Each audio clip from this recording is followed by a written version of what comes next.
Bismillahirrahmanirrahim. Alhamdulillahi rabbil alamin.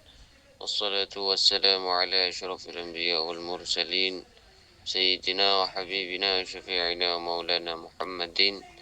Qala al-musannif rahimahullahu ta'ala wa nafa'ana bi'ulumih wa amaddana bi asrari wa bikum fid darain amin. Bismillahirrahmanirrahim. Wa ammal mauludun wa insafalu.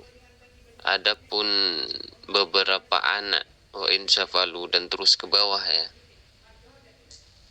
Fatajibu nafaqatuhum, maka wajib menafkahi mereka alal walidain, atas kedua orang tua. Dan ini lumrah ya, maklum sudah diketahui.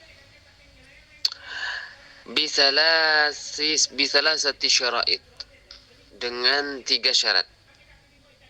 Orang tua wajib memberikan nafkah anak kepada anak dengan 3 syarat. Yang pertama, ahaduha al-faqru was-sighar. Yang pertama adalah al-faqru was-sighar.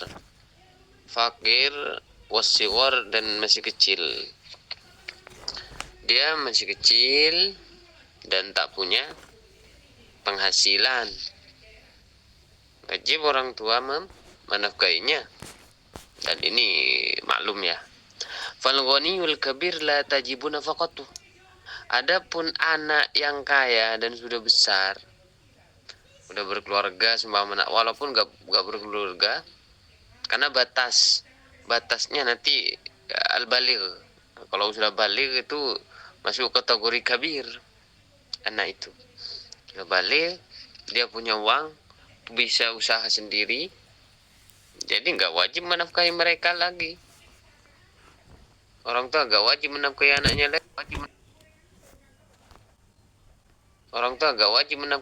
lagi. Anaknya sudah kaya. Justru sebaliknya ya. Itu yang pertama. Yang kedua, awil faqru waz zamanatu. Yang kedua, fakir, nggak punya apa-apa, waz zamanatu, dan lumpuh. Walaupun udah dewasa, tapi untuk kerja nggak bisa. Dia tak punya uang, tak punya apa-apa, ya tetap orang tuanya yang merawatnya, orang tuanya yang membiayai hidupnya. Kemudian fal ghaniyul qawiyyu la tajibu nafaqatuh. Maka orang yang kaya dan yang kuat, artinya nggak sakit, nggak lumpuh, segar, la tajibu nafaqatuh, nggak wajib menafkahi dia. Yang ketiga, awil faqru wal junun. Dia fakir dan gila. Fal ghaniyul aqil, maka orang kaya yang berakal, la tajibu nafaqatuh, enggak wajib menafkahinya. Tapi juga namanya orang tua ya. Walaupun anak sudah bekerja, sudah bisa mencari penghasilan sendiri, orang tua kadang tetap ingin memberi dengan alasan tidak ingin merepotkan anak. Itulah orang tua luar biasa. Kemudian wadzakarul musannifu as-sabab ats-tsaniyah. Musannif menyebutkan pada sebab yang ketiga, yang kedua ya. Ats-tsaniyah, yang kedua, fi qoulihi, di dalam perkataan beliau, wa nafaqatur raqiqi wal bahaim wajibah. Yang kedua, yang pertama nafkah anak ya, atau menafkahi orang tua. Yang kedua, nafaqatur raqiq wal bahaim wajibah. Menafkahi budak hamba sahaya, wal bahaim, dan hewan-hewan ternaknya, wajibatun, wajib.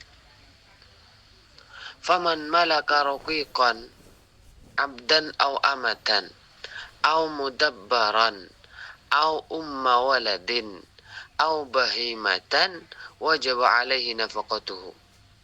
Barang siapa yang memiliki raqiq, budak, abdan, baik budak laki-laki, au amatan, atau budak perempuan, au mudabbaran, atau budak mudabbar, budak mudabbar, kalau nggak salah budak yang dijanjikan merdeka ketika sudah meninggal pemiliknya ya, kira-kira begitu.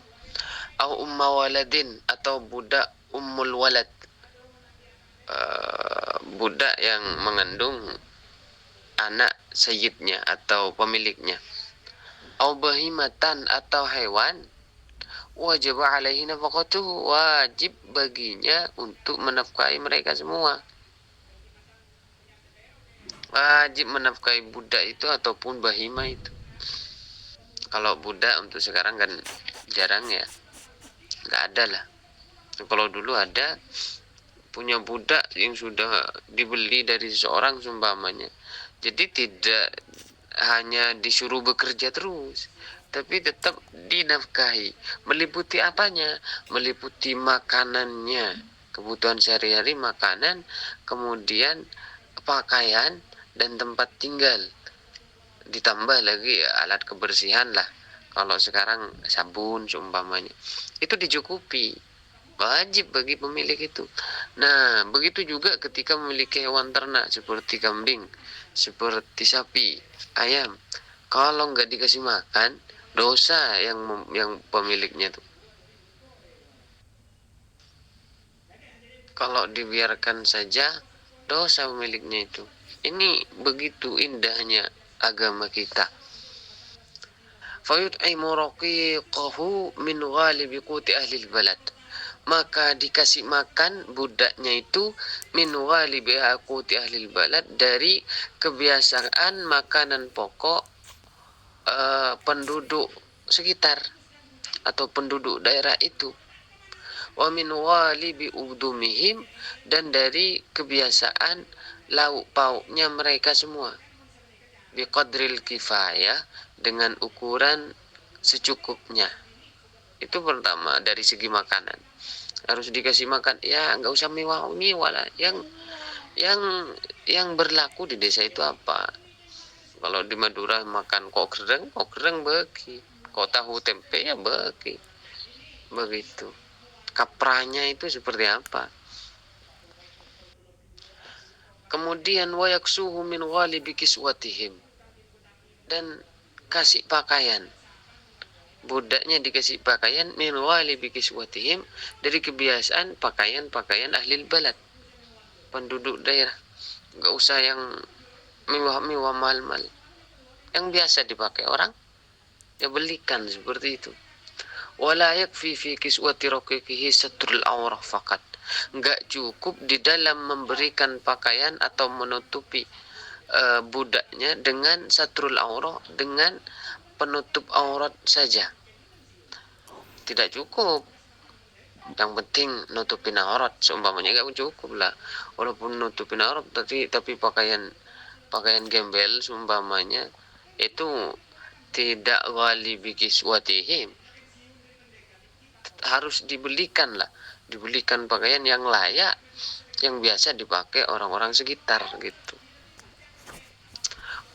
Wala yukallafuna minal amal ma la yutiqun, yang syarat yang selanjutnya, tidak boleh memaksa minal amal, dari mengerjakan ma la yutikun, sesuatu yang tidak mereka mampu. Walaupun budak ini statusnya hamba sahaya, dia boleh disuruh ke sana kemari, bekerja ini dan itu, dan tanpa harus dikasih upah ya, karena benih tokang, bukan kuli. Walaupun demikian, tetap nggak boleh dipaksa untuk mengerjakan apa yang mereka tak mampu. فَإِذَا اسْتَعْمَلَ الْمَالِكُ رَقِيقَهُ نَهَارًا أَرَاحَهُ لَيْلًا, kalau Malik, sang pemilik, mempekerjakan raqiqahu, budaknya, naharan, di waktu siang, arahahu lailan, maka berikan dia waktu istirahat, lailan, di waktu malam. Jangan disuruh kerja 24 jam. Wa aksahu, dan sebaliknya, kalau disuruh bekerja di waktu malam, waktu siang kasih istirahat. Wa yurihahu soifan waqtal qailulah, Di waktu siang disuruh kerja, tidak sehari penuh. Yurihahu, memberikan istirahat, soifan, di musim kemarau, waktal qailulah, di waktu qailulah. Waktu qailulah sekitar jam 10, kasih istirahat lah. Orang anak-anak sekolah aja sekarang ada waktu istirahat 9 jam 9.30 masuk, nanti lagi jam 10.00 kan gitu kadang. Ada waktu sekitar setengah jam untuk istirahat, itu anak-anak sekolah. Apalagi budak yang bekerja panas-panas umpamanya. Jadi dikasih istirahat dulu. Wala yukallafu dabbatahu aidan ma la tutiqu hamlah. Untuk hewan, biasanya kalau dulu hewan kan dijadikan kendaraan, dijadikan alat muatan kan gitu. Wala yukallafu dabbatahu, enggak boleh memaksa hewan peliharaannya, aidan juga mala tutiqu hamlah, sesuatu yang enggak mampu ia bawa. Kalau dulu kayak kuda itu dijadikan alat transportasi, bawa genteng katanya ya. Kalau di daerah-daerah sini bawa genteng. Ketika orang mau bikin rumah, beli gentengnya jauh, jadi nggak ada mobil, nggak ada truk yang ngebawa apa, hewan itu punya kuda itu dijadikan alat transportasinya. Nah, kalau mampunya kuda bawanya cuman beberapa kilo, 10 kilo seumpama, atau 50 kilo, jangan dibawain dengan yang melebihi dari 50 kilo itu. Itu namanya zalim, dosa, walaupun hewannya milik sendiri. Jadi seperti itu tatanan memberi nafkah terhadap raqik dan juga dabbah, hewan peliharaan. Kira-kira demikian dulu. Wa dzakarul musannifu as-sabab as-salisa wallahu taala alam bis-shawab.